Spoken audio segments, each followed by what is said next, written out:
For the past days, or for the past months, I have been hearing stories of young students who get depressed and hopeless.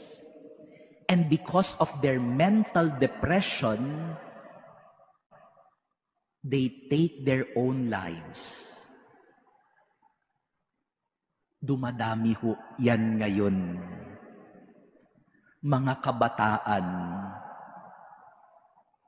mga estudyante, nawawalan ng pag-asa, nade-depress ang pag-iisip.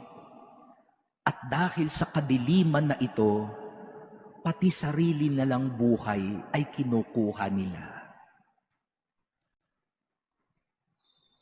If you are listening to this homily right now, and you feel hopeless, and you feel in despair, and you can only see your limitations, and you say to yourself, I cannot do this anymore.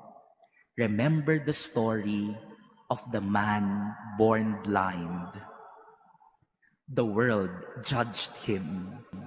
The world looked at him, his limitations, telling him, you are born blind and forever you are blind. That is now how Jesus looks at you. Jesus does not look at your limitations. And do not be blinded by your limitations. Always see the hope in Jesus, what God can always do for you, even in the midst of your limitations.